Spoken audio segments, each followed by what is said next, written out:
Hi guys, welcome back to my YouTube channel. So today I'm going to be talking about mental health. Yes, I know a lot of times we're like, well, your channel is about mental health, but do we really understand the concepts of mental health? So I'll be talking about that today. So basically, mental health affects the way we think, the way we feel, how we act. It also helps determine how we handle stressors, how we handle stress, how we make healthy choices, and how we interact or relate with individuals around us and things, people around us.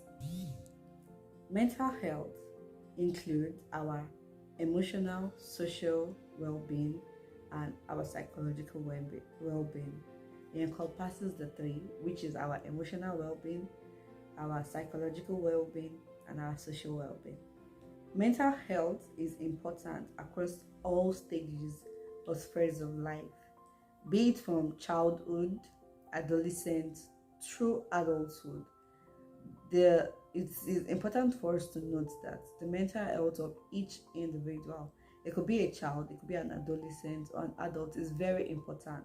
I know there are a lot of times that significant others or parents tend to take the mental health of the individual for granted, like, oh, okay, you haven't seen nothing yet, or what you've gone through is not up to what I went through, and so many other factors. But we need to know that the mental health of everyone is very important, and it is very, very important for us to take note that mental health is different from mental illness. It's totally different. Like, especially when they talk about poor mental health. Poor mental health is not the same as mental illness. We should all take note of that. A person can be experiencing a poor mental health and might not be diagnosed of mental illness, and it's vice versa. A person might be diagnosed of mental illness and still experience occasional physical, emotional, and social well-being occasionally. So we should try not to use them. They've been used interchangeably, but we should take note that there are differences between them. I've actually heard some people say, if you just take care of your physical health, you're good to go. Truth be told, both our physical and mental health work hand in hand for an individual's overall well-being. Now, I'm going to give you an illustration. Now, mental health and physical health are equally important for an individual's overall well-being. Now, if an individual has depression, there is an increased risk for a person or to have other types of physical health challenges or problem, particularly long-lasting conditions like diabetes, heart diseases, stroke. And this goes both ways.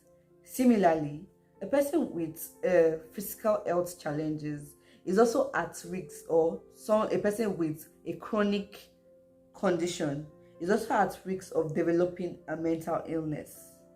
Because if a person is sick for a prolonged period of time, because the sickness is affecting the person's productivity, his day-to-day activity, the person will definitely start slipping into depression little by little, or the person start having some anxiety, panic. Oh, am I going to collapse? Where I'm going to? How are people going to look at me? Maybe stigmatization. So many of these things can now, because a person already have a chronic illness they're dealing with or battling with, this can also lead to make an individual system vulnerable to even mental health illnesses. So we should all take note of this, that both physical health, taking care of your physical health, and taking care of your mental health is very, very important, and they are equally important to the overall health of a person. So mental illness is one of the most common mental health condition, or the most common health condition, and it has been said, according to some research which have been carried out, that more than 50% will be diagnosed of mental illness or disorder at some point in their life, and 1 in 5 Americans will definitely experience a mental illness in a given year. For an estimated population of 206 million, according to the latest data by the National Bureau of Statistics and WHO, says that 1 in 4 Nigerians an average of 50 million people is suffering from mental illness, and this is in Nigeria. So you guys don't say it's just America. Even in Nigeria, people suffer from mental health challenges and mental illnesses.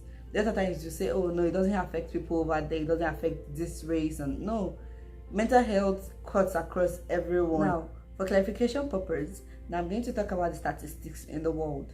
It has been said that 1 in 4 people in the world will be affected by mental or neurological disorder at some point in their life. That's around 450 million people. That's a lot.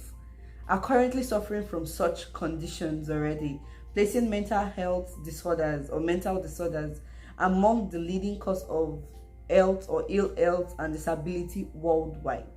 So we should all understand that your mental health is something you should take really seriously.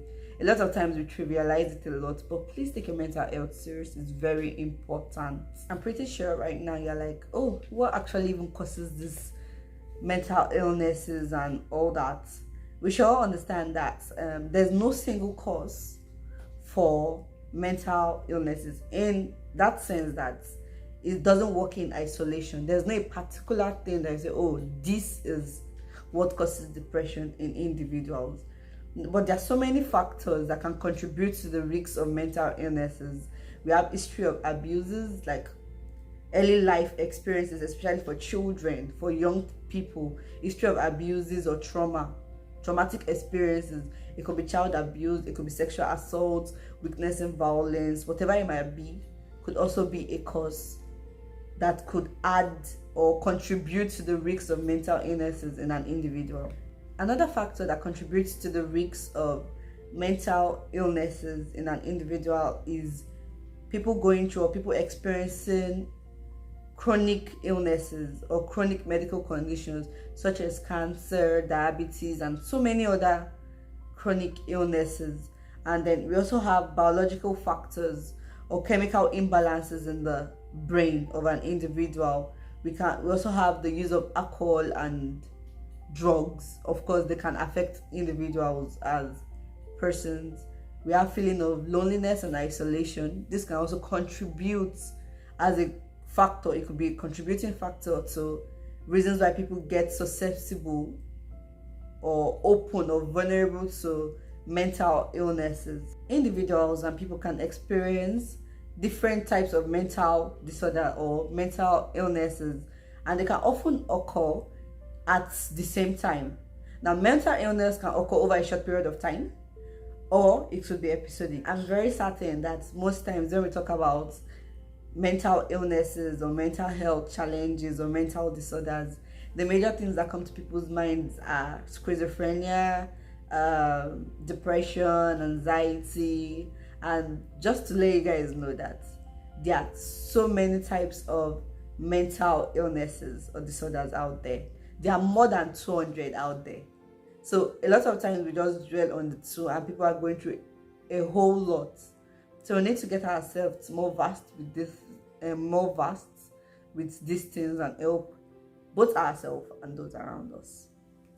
So thank you very much for watching and getting to understand what mental health is and how important mental health is regardless of age. Do like and subscribe to my channel, share with your friends, share with your family, so you can be the first to get content. Just hit the notification bell so you can get content as we're uploading them. Thank you very much. Bye.